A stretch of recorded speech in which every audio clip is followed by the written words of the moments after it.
This week on Gran Turismo Daily Race A, I have a massive tank slapper. In Daily Race B, we have the worst rolling start in Gran Turismo history. And in Daily Race C, I make a last minute decision to go in the pits.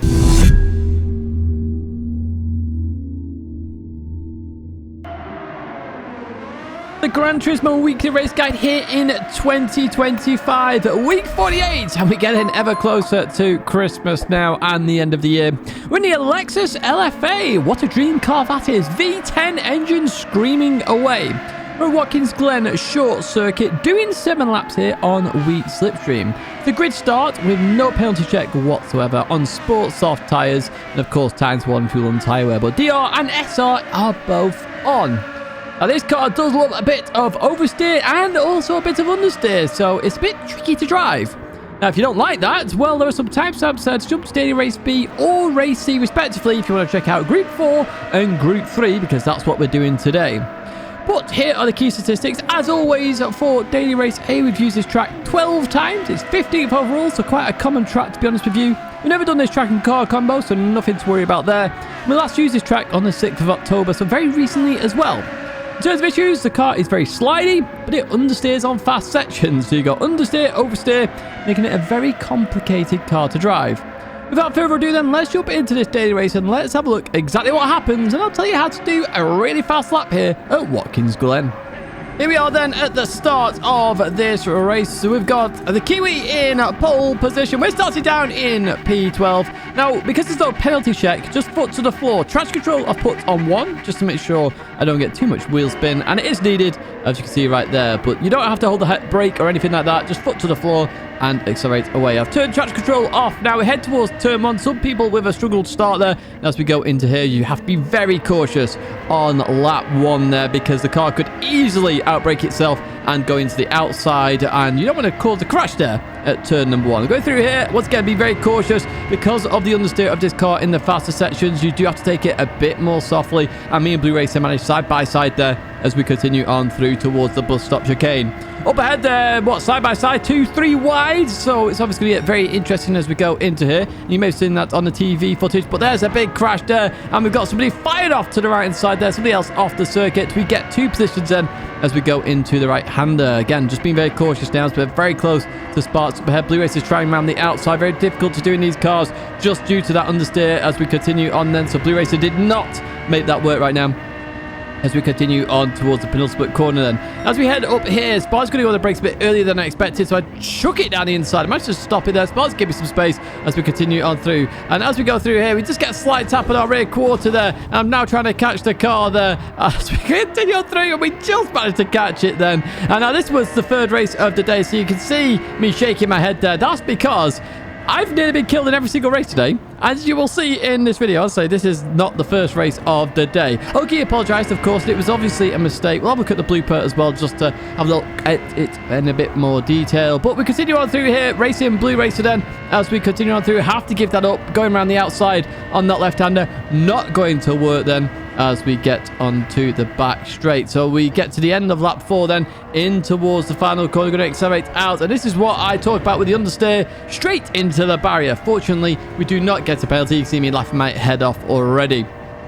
So lap number 5 then. The fight between Max Power and Blue Racer is still ongoing right now. We get a good run. Blue Racer unfortunately runs a bit too wide there. Gets a penalty. We're going to go on the inside here then. And the server just moved Max Power a little bit there, which did scare the hell out of me. But we managed to survive that. Blue Racer on the outside. We're going to be on the outside of Blue Racer then for the final corner as we go into here. The outside line, not the best thing in these Lexus. However, doing a cutback absolutely is. As you see it right there, we're up into P9, past the Christmas liveried Lexus LFA of Blue Racer as we head towards turn number 1, slowing the car down nicely, and hopefully we can have a run at max powers. But at least get P8. The field has really opened up right now, and that just shows you the difficulty of this car. So we're going to look on the outside of max powers. We head towards left hand. And remember what I said, going around the outside doesn't really work in these cars. There is full evidence of that right there as Max Power continues on in P8 as we go into the right-hander. Blue Racer's taken the penalty behind as well, kept up due to the racing action then as we continue on through, and we're about to start the final lap here at Watkins Glen short circuit. So up the hill we go, and we've got a big old run on Max Power. Remember, weak slipstream, so these cars do catch up to each other very quickly as we head into here. Then on the brakes we go, and we do stop the car nicely through the left. And then, oh, Max Power, all sorts of sideways. Max Power does love a good drift. We got the inside, though. There is a gap there in terms of Lexus size as we continue on through. Up to 4th gear we go to reduce some understeer as we get out of this corner. Still side by side right now as we head up towards the left-hander. Max Power still on my inside here. Can we keep it? That's the question. On the brakes we go, and as we go into here, Max Power unfortunately gets a bit of slidey there, and that just pushes me out there. And unfortunately for me, Blue Racer then capitalizes on it. So I actually don't gain anything. All said and done. Max Power did back off for me there. Blue Race into the barrier at the end. But we're going to head towards the line then. And that is going to be the end of this race where we come home in P9. An interesting race, if I do say so myself. Very hard car to control, though. So I do think for a daily race A, it could be a bit tricky. So it does have a score of 4 out of 8. All the details are down below in a pinned comment. If you're not there yet, you're very early to the video. I appreciate it. We'll come back and the detail will be there shortly. We jump into a lap guide then. This is brought to you by Coach Dave Academy and the Delta app. Make sure you do check out that Delta app. It will give you tons of information on how to get quicker in Gran Turismo.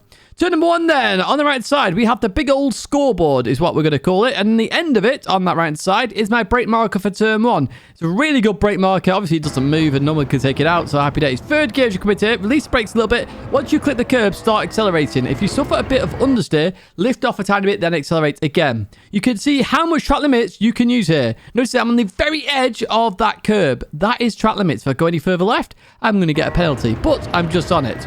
Now, I stay out wide here to really try and maximize the line going into here, because notice that I have to lift for this corner, and I have to stop it here because this is your turning marker.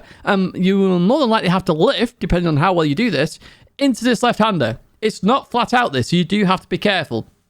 What I highly advise is you turn in, then you change gear. The car will then just stop accelerating briefly, and that will allow the car to turn. Keep on turning left, and then you can make it round. Happy days indeed. Very hard section to get right, that one. That's where I was losing lap time this morning, but I managed to pick it up, and this is the lap I'm bringing to you right now. So I'm going to stop it here. We have the 500 board and the 400 board. You're braking slap bang in the middle of these two, okay? Now, if you brake at the 500, you can actually prepare for the chicane a bit better. So if you are struggling here, brake at the 500. However, the last of the late breakers is very much closer to the 400, but not at it. So we go into the brakes there, we release the brakes, then we dab the brakes a bit more as we go over the first bump. Notice there, we let the car roll a little bit before we started accelerating through, and we stayed in 4th gear. We stayed on the curb throughout. We get to this point here where the start of the curb on the inside is our brake marker for this long right-hander, okay? So this is a brake marker. It's a lift-off marker. You may just want to lift off and just let the car turn by itself for a long time. Let's say I hit the brakes. I'm just letting the car roll, just tapping the brakes a little bit. I get a bit cheeky on the throttle, but once I get to this marshal box on the right-hand side, that is where my official accelerating marker actually is. So when that hits my edge of my screen, I really should be accelerating. The car should be rotating, and I shouldn't understeer on the exit, because remember, from the race, you do get a penalty if you run a little bit too wide here. So we continue on through in 4th gear. Why not 3rd? Well, 3rd can cause some oversteer and some understeer as well, because you're at the top end of the power band, and you're just going into the power band on the exit there. We get to this point here then. So the 300 boards, left and right, are your brake markers. Obviously, you're braking just before you get to them, so you could judge that accordingly based on this. The barrier also opens up as well if you want to use that instead behind you. But we're going to hit the brakes here. I highly recommend you stay in 4th gear for these final 2 corners. We hit the brakes, we release the brakes, let the car clip the curb. Once the car is round, then start accelerating. We continue on towards our last brake marker, which is the Tyre wall to Armco on the left-hand side. We're going to hit the brakes just before that hits the edge of your screen. Once again, stay in 4th gear. You can do this one in 3rd gear. It's a bit better sometimes to do it in 3rd gear, but 4th gear, you carry the speed, you carry consistency, and therefore you can carry the lap. Now, this lap's going to end abruptly at the line because the game didn't say the replay after that. It's a 1:11.1, and you can follow this one on the leaderboard. And of course, with all these lap guides, I do a more detailed, slowed-down version on the Coach Dave Gran Turismo YouTube channel, which you can check out later on this week. We jump to Daily Race B then, where we're at Spa, if you hadn't already guessed there. And we're in Group 4 machinery. As you can see, we are doing 5 laps as well here at Spa. So a long race, this one. Rolling start, racing medium tyres, and you can adjust the brake bounce here in Group 4. But yeah, a long race. These laps are over 2 minutes, which means it's an over 10-minute race for once in Daily Race B. It's fantastic to see. In terms of key statistics then, we've used this track 17 times. It's 4th overall. In terms of top 10 used combos, it's not. It's 43rd overall, and we last used this on the 28th of April 2025. In terms of issues, it takes you 1 lap to catch up, first of all, which is a problem. And fighting can cost you a lot of time, because that way other people will just drive off into the distance. There's also an issue with slipstream, of course, because it's Group 4 and very underpowered. Let's jump into this one and let's have a look at all the racing action and see how I fare in that GT by Citroen race car. Right, here we are then at the start of this race. Shadow starting in pole position. Now, we're starting down in P13, which is a bad place to start looking at this because look at this. We start on the chicane. So, wrong spar chosen. The rolling start still not fixed. Terrible from Gran Turismo. What would be terrible, and I would really appreciate it, is if you like the video and subscribe to the channel. And if the hype button's available to you, hit that hype button. Now, we actually advance a whole lap later because that's how long it takes to catch up to the rest of the field here. So, technically, the race starts on lap 2 for us. But even so, it's still a long race here. So, we can carry on with this. Normally, they do this at 4 laps and you only have 3 laps left, which is very annoying. Fortunately, they did 5 to 4. So, hey, we're all good here. We're going to head up to Rouge Radion where there's a couple of people side by side there. Did we all sort it out? Yes, we did. It's a train through here then. Over the crest of the hill, onto the Camel Straight then. And let's see how Slipstream plays a part then. As we head down here towards Lakeholm, in we go hard on the brakes. What's going to happen here? We've got Sparks in the middle. Somebody's gone off to the left there as we continue on through. So we gained a position there from the blue. That's never quit 69. We're on the inside of Sparks Fury right now. We get that job done. So we made 2 positions there as we head down here then onto the brakes. We go. Max Power's got 1 point. I assume it was Max Power that cut the circuit then. 1.5 seconds there for Max Power. And we'll have a look at why that happened in the bloopers. Of course we will. So we're going to head into the right-hander here. Then there's contact up ahead. There's a bit more contact. Look on the outside of Hoggy then as we go into this right-hander. Going to continue on through here. Sparks getting back on the back of me then. Max Power with a 1.5 second penalty. Goes towards that right-hand side. And he's going to take that now then as we continue on through towards Blanchimon. Sparks not going for the move here, which is arguably sensible at this moment in time. You don't want to lose too much time as you go through here as we head towards that chicane then. It's all about placing your car in the right place. Up ahead, you can see there's a bit of a gap now between the lead pack and this pack right here as we go on the inside then. Looking to slow the car down. We do indeed as we go towards the left-hand side then. And is there room there? No, there isn't. Nobody's available to give me some space, but I wasn't warranted that space either because I was way behind Hoggy in that situation. So it's all fair games. You've got to look at this situation and go, yeah, I'm going to back out of that one because it made sense to. We can head towards turn number 1 here then. And it looks like Hamsey there has just gone a little bit deep. And Sparks, look at this, gets 2 for 1 there on the inside at the source. And we are still in P10 after all that crazy action then. So we're going to head to our Rouge Radion once again. I'm not going to make this too wide here. Keep it safe and sound. Let's see what we can do for the rest of the race. Still a long way to go here. We're technically halfway through this race right now. So plenty of time to make some positions there. Now just got on the left of Sparks. Couldn't really do much here. Sparks going to get a helping hand there. And looks to try and go down the middle. Hoggy gets a slight tap then as well as we continue towards Lakeholm. They're 3 wide. I was like, no, I'm not having any of this. So I start to back out of this one now. I'll wait for you lot to decide, and then I'm going to take full advantage. That was my point at least, but everyone survived it, so fair play to everybody. As we continue on through here, we're going to head towards the right. We're side by side with Hamsey right now, who does have a 0.5 second penalty.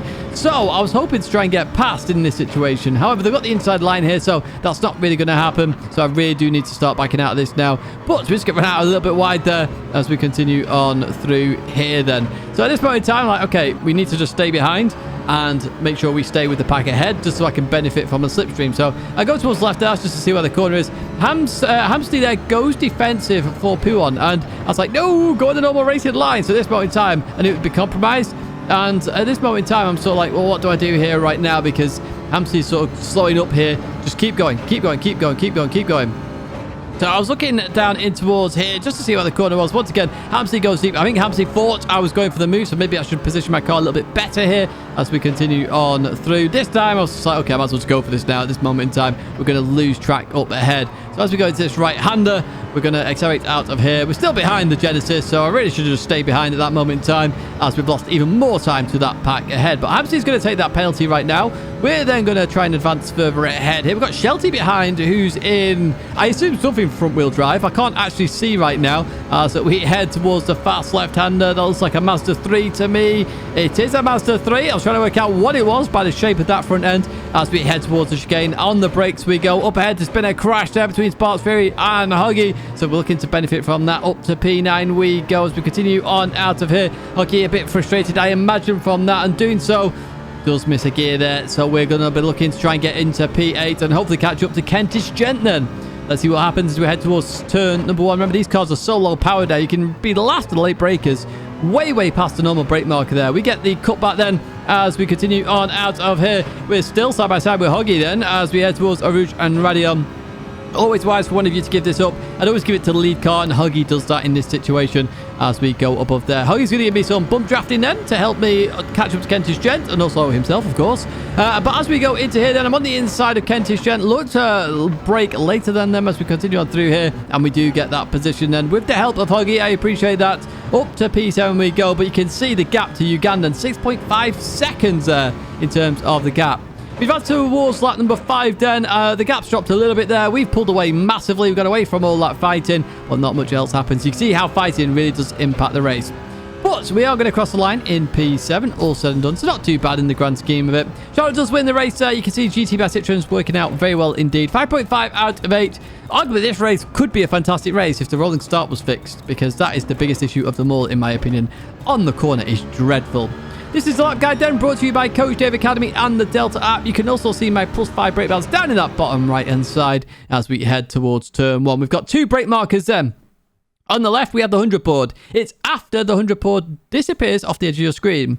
Arguably, the brake in the fence on the right, which is very obvious as you're racing, is a better brake marker. And that's what I was using here for turn number 1. So you're going to hit the brakes here then, and you're going to drop all the way down to first gear. Now, you're going to go on throttle, and then you'll be short shifting quite quick to second gear there. I do hit the revs, but I was very lucky because you do get oversteer very quickly. Arouge Radion is flat. There's no need to show you that. We saw that 5 times in the race, or however many times I showed you that one. But we get to the next brake marker then at the end of the Kemmel Straight, full Lake Home. It's the start of the curb on the left-hand side. In fact, it's just after that hits the bottom of your screen, okay? All these brake markers are going to be later than you realise. So in Group 3, we're braking before this. Group 4, we're braking after it. So what we're going to do, we're going to hit the brakes, going to drop to third gear. We'll release the brakes, turn in, let the car roll a bit, then accelerate, then lift off, clip the curb on the left, then accelerate again. Head over towards the left, then the right, up to fourth gear to reduce some understeer and continue on through. If you struggle with understeer at the end of Lake Home, just lift off a tiny bit. You'll be absolutely fine. Yeah, it'll cost you a tenth per second, but in the grand scheme of it, it's not the end of the world. Now we get to this braking mark here. I want you to point towards the corner a little bit, and you're going to hit the brakes literally as that you get to that curb there, okay? You may want to overlay in the Citroen just because it does suffer some oversteer here. Overlaying it is hard on the brakes and just a little bit on the throttle. As we go through here, I've highlighted the third bollard on the right. I always talk about this bollard. I know some people will be like, oh, not that one again, Tidge. This is your accelerating marker on this corner. You cannot see the exit right now. However, that bollard indicates to you that you're very close to the exit, the third one on the right. So you're going to start accelerating. As we continue on through here, we head over towards the right-hand side. And for this car in particular, not all cars, but this one in particular, you want to brake and turn in earlier than you realise. It suffers some understeer going into this corner. I have no idea why. It just suffers with it. So very much before the brake in the fence, you should be dabbing the brakes and turning into this corner. If you clip the bars on the inside, fine. But just make sure you turn in. I frequently ran a bit too wide into that corner. It cost me 2 attempts every single time. Just turn in early and just go for it. You'll be absolutely fine. If you touch the slippy stuff on the exit, this car can handle it. We get to P1 braking marker then. And on the left-hand side, we've got the dark grey to light grey on the Armco. We've got the Marshall, and we've got the end of the catch fence there as well. 3 different brake markers all on the left-hand side. I want you to brake and trail brake a little bit going into P1. Do not clip the curb on the inside. That will force you some catastrophic understeer. We continue on through then. We did clip it. Just don't mount it as we go up to 5th gear then. And continue on around. We head over towards the left-hand side. Remember, these cars are very underpowered, so you can be last of the late brakers now. We're looking at the 50 board. We're looking at the start of the curb. This is our brake marker for the right-hander. Okay, so we're going to hit the brakes. 3rd gear as we go into this corner.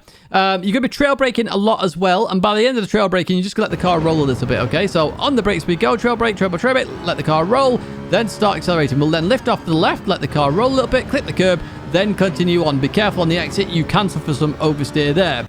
We head to the right-hander here, and once again, it's the start of the curb there on the left-hand side. This is our brake marker. Now, I found with this corner, real good tip for this one, you can really abuse the exit here in the Citroen and actually benefit from the aggression of doing this. So I want you to hit the brakes. I want you to chuck the car in, like really yank the steering right, and then start accelerating, okay? Yes, you're going to run wide a little bit. Don't worry about it too much. Just come back on the circuit, turn into this next corner. Normally, I point out the turning marker there, but it's just flat. It's really easy to do, so there's no need to stop it there. Same for Blanchimon. Really easy flat as we head towards the final chicane then. Now, for the final chicane, you're braking very late for this one. So on the right-hand side, I'm using after that billboard disappears off the edge of my screen. That's how late I'm braking. Arguably, it's very close to the 100 board on the inside, okay? Not quite as it hits the edge of the screen, but just before. Watch what I do here. I'm going to drop the first gear for this one. So you brake in a straight line all the way to the curb, then we ought to start releasing the brakes. I did turn a little bit there, so I got a bit lucky. We accelerate a little bit, then we're going to accelerate out of this corner, go up to second quite quickly, straighten up the car, keep to the right-hand side, cross the line. There's a 229.225, and you can follow that ghost on the leaderboard as well. Let's jump to Daily Race C then, where my wishes were answered. I did put a request into Gran Turismo, Polyphony Digital. I said, can we use this track before the new ones? And they pulled it out of the park. They said after Las Vegas. And here we are. Sorry, Los Angeles. Here we are. So 9 laps here at St. Croix on custom slipstream. Rolling start. Racing soft tyres with a pit stop. Type 2 fuel ×3 tyre wear. And of course, it's Group 3 with brake balance being adjustable. So yeah, I said, please can we use one of these just before the new tracks? And they came up with the B layout, which arguably is the best layout. We've used this track once before, believe it or not. It was back in 2022. It was Group 4 that time. We're in Group 3 now. In terms of issues with this circuit, some blind corners there, so some of you will struggle initially. Some of the bumps in the middle of the corners can really unsettle cars here. There's quite a few corners with that in, but we'll talk about that in the lap guide. However, we're finally back at St. Croix. It does exist. So let's jump into this race. This is the second race of the day for me, and let's have a look exactly what happens. Here we are then with this final race. So we've got Brad Banana starting on pole position. Dimmy's in this one. I'm not pronouncing your full name, but we are saying Dimmy here as we kick off this race. And if you are enjoying this video, as always, give it a like, subscribe to the channel, stay in touch with all the latest content, and of course, if the hype button is available to you, hit that hype button. It really does help out the video and channel massively. Right, we're going to head towards turn number 1. On the brakes we go. We're in the BMW M6 GT3 car because it's a very good car here, believe it or not. So is that 650S up ahead of Mario Sonic as we go through that left-hander. We're just fast-forwarding this little bit here. You're seeing that there's not much racing action initially here. Everyone's just catching up to each other as we head to the bridge section where there is lots of racing action. As we go through here, just look at some of the bumps that you experience there. That bump can really chuck you into the barrier. You're going to see a lot of people off on that first lap into the barrier there due to that bump. It's very sketchy indeed. So behind Mario Sonic now, notice that I lifted off. I chose not to go for the move here. I'm trying to make sure we don't lose a lot of time up ahead because I really want to make sure I'm in the fight for either a race victory, a podium, anything like that, because that would be beneficial to me. However, on the back straight here, I noticed that the M6 is struggling a little bit versus other cars in a straight line. So I'm really going to have to play my cards right here in terms of gaining positions where I need to gain them. So through the right we go, nearly into the Italian, but I am very aware of them on the outside. So I give them just enough room as we go into the fast left here. Now, this part of the circuit is where the BMW just flows. It's so fast through here. As we go into this left-hander, you're going to see a very big boss there hits the brakes. It's not the place I normally hit the brakes, but in a Supra, you must have to brake, whereas in the BMW, you definitely don't have to. The McLaren there struggles a little bit on the exit. Very easy thing to do there where you clip the barrier on the exit of the double left with the dip in there as well. We have lost time to the leaders here, so I do start to wonder where I can actually make the move. So we go a bit further into lap 2 then as we go into this right-hander. Again, trying to carry the speed through the corner and then maximize the exit to hopefully get a run on Mario Sonic. But I'm not in slipstream right now, so I'm trying to pull back in. I'm just being cautious. I don't want to clip the rear quarter of Mario Sonic, as I've had that a few times today, as we head towards the kink, and then it'll be the right-hander. Now remember, the BMW M6 very good on the brakes as well as handling here. So I go on the inside here. I'm going to be last to late brakers, hard on the brakes right now. Do we get it stopped? Yes, we do. Now this corner is such a good overtaking corner because it really pulls you into a false sense of security if you're on the left-hand side. You can make that corner on the inside and just go slow through it, and it really stops a cutback happening. So really keep that in mind in terms of an overtaking spot when you are doing this daily race. Through the right-hander we go then, and there's a bit of contact up ahead between two cars. Huggy's got the 0.5 second penalty, but we're in the thick of the action as well. Nice to see Nadero here as well. Not raced them for a little while as we head over towards the left-hand side. We're just going to be cautious here, back out of this a little bit, try and carry some speed through the corner, and that's my goal here, is try and get cars on the exit if I can. Now, I'm very big boss, just struggled on the exit a little bit there in that Toyota Supra as we head through the right-hander and to a corner, which is a very difficult corner to get right, especially in time trial, and we'll talk about that in the lap guide. But as we continue on through here, a very big boss gave me plenty of room there. I appreciate the sportsmanship. You can see there my nod of just like, well played. Just well played. That's all I can say. Well played to the Italian there. Really good sportsmanship as we head down here to this very hard section to get right now. So on the brakes we go, just trying to keep it nice and smooth here, being careful as well. So we take a wider line here, just clip the corner a little bit there so we can straight up the steering a bit earlier. That gives me a bit of an advantage on the Lexus up ahead. However, I was thinking about going for the move and then not going for the move here, but it's one of those where I just wanted to avoid it, so I'm going to lift off a little bit now, and let's see how this plays out up ahead. So on the brakes we go. We've lost more time to the leaders as well here. We do have to keep that in mind. Oh, some oversteer there. There's a bump on the exit of that corner, and you do have to be careful as the Dero there. Did get past Hoggy in the end, as well as that bump caused issues. And as we go through here, once again, Hoggy there hitting the brake. So a few cars having to brake for that corner. Not a place I particularly brake, but we do go past Hoggy then, who has that penalty. And we, well, go into the final corner now and continue on through there. Make sure we don't hit the barrier on the exit. Let's fast forward a bit more then in this race, because racing action still plentiful to come in this video. As we go through this fast right then, we're going to go on the brakes once again. The Italian on the inside, the Dero on the outside, trying to get the move done and dusted. Is the Dero going to do it? A little bit of a wiggle, but does get it done here then. And Mario Sonic's right behind me here. I think giving me a bit of a push. Yes, there's a bit of a push there to get me up to speed. However, I can't really go for the move down here. I highly recommend you don't go for the move down here either, because you'll get it wrong very quickly if you do. So on the brakes we go. Keep it nice and smooth. And it's as you go to the bridge here, this is where you can really benefit. Notice that I take a nice smooth line, continue on through there, and they all take avoid action for that barrier. So we get on the left-hand side of that Genesis. We're in the slipstream of the Dero. I think it's giving me the slipstream, but also defending at the same time. So we'll give them a bit of a bump draft then as we head towards left-hander. This is where I can gain an advantage then on the inside, on the brakes. We should get this stopped. We do. We can continue on through. Happy days. P12 for us then. So as we go through this right-hander, we're now on this back straight then. As we go through the kink, we're still actually in slipstream on the Dero. Then we go towards that inside. We're going to be last of the late breakers again. Here we go. We absolutely send it. Once again, this is a perfect place for an overtake. I don't think the Dero realised I actually got the car stopped there. And there's just a small contact, nothing major. Plenty of space given to both, so we can continue on with the racing action then. So we're up into P11 now. Now, I was judging whether to pit on this lap or the next lap. That's your choice, really, lap 4 or 5. You can pit earlier if you want to, but I noticed everyone coming in, so I just get in before that white line. And you are going to want to change tyres here. Now, I'd say you can pit lap 3 if you want, or try and go a bit later if you're trying to get out of traffic. It depends on your race, but this is the good part about this race.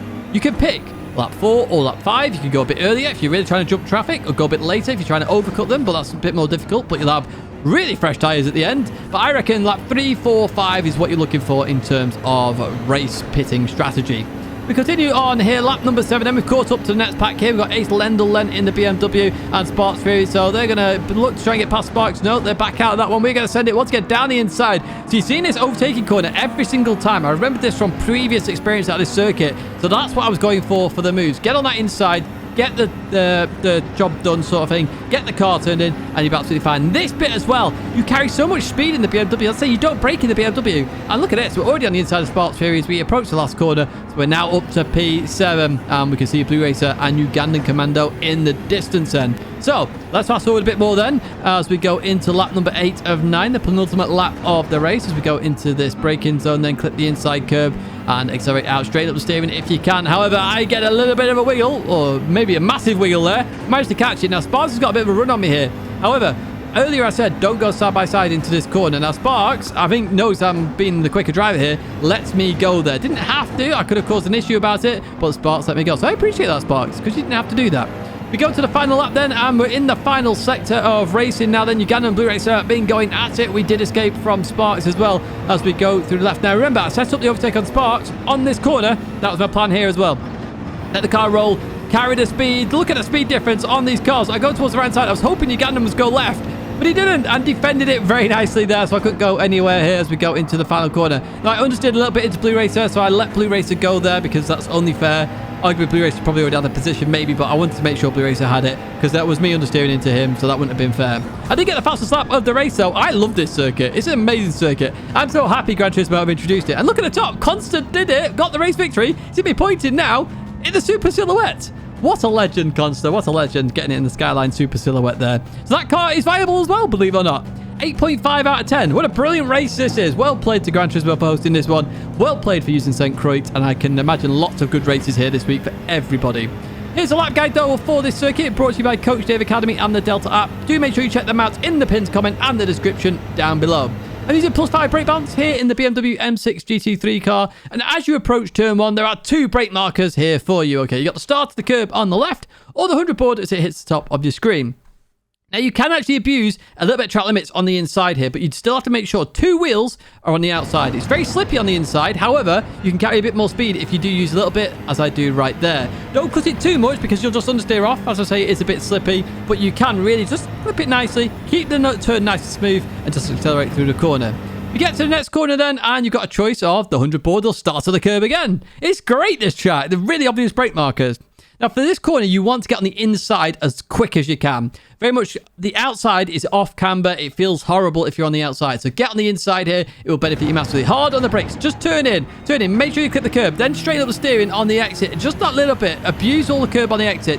Because if you overturn the car, especially if you run wide, you're just going to get a whole load of oversteer, and that isn't good. We're going to head down the hill then, and you can start to turn in just as the barrier and curb starts there. And we turn into the corner. We lift off a little bit, and we get to this point here, okay? We have marshals on the right. We have a red painted barrier. I want you to hit the brakes. Now, I want you to imagine the corners here. 5th down to 4th at this point. We can go 4th through this corner, or 3rd. You can drop to 3rd if you really want, but 5th, 4th, 3rd is probably the best way to do this. As you go into 3rd for the bridge, okay? And I've just stopped it here because you need to make sure you're hard on the brakes before the big black patch in the middle of the circuit or the painted barrier on the left-hand side. But 5th, 4th, 3rd is the best way to do it. You can do 5th, 4th, 3rd, and then you're in 3rd for the left, but 5th for the right, 4th for the left, 3rd for the right here onto the bridge. Be careful on the bump there. Notice that bump at the top of the bridge there? You need to be straightened up on the steering just that little bit, just to make sure you don't get some oversteer. So just be careful of that one. We're going to head towards the end of the bridge now then, and we've got a really obvious and nice brake marker, the giveaway sign. Okay, you need to brake just before you get to that, and you can see I'm braking right now. Very common thing to happen here is you'll just clip the bridge on the right hand side, or the barrier on the right hand side on the brakes, because you're trying to open up this corner. Don't worry about it too much, it won't really cost you any time. However, you might get a penalty for wall riding as we go into here. So we just clip the curb, we accelerate out, straighten up the steering again, due to the bumps. You've got to be very careful of that. We're going to head over towards the left hand side now then. And we get to this point here. So we've got a line of trees that I've just started. This is my brake marker for this right-hander. Notice how far left I am as well. I want to trail brake into this corner, but then release the brakes and let the car roll a little bit. If I brake too much, I'm going to turn into the barrier on the inside. But it's all about carrying a nice line through this corner. Look at this. We just let the car roll. And what we're looking for is the blue and white barrier on the exit there. We can just see it in the distance. You could use the lamppost on the inside instead. Not that one. We've just passed one right now. However, the barrier there, if you see that, you should be able to make it around absolutely fine. If you struggle with understeer, just lift off a little bit and then go back on it again. Very common thing here is to actually hit the barrier on the exit. And you can actually clip it and not lose too much. But if you do hit it, you are going to lose some time, obviously. So we continue on towards my favourite overtaking spot here at St. Croix. On the left-hand side, we have the 150 board and the start of the curb. For this corner, do not turn in too early. Very critical and problematic mistake that most people have here. They turn in too early. Stay to the left a little bit longer than you realise, as I do right now. Then turn in to really clip the curb on the inside and instantly start accelerating. In the BMW, the car will just rotate. We're going to continue on through into the left now. This is flat out as we continue on through here.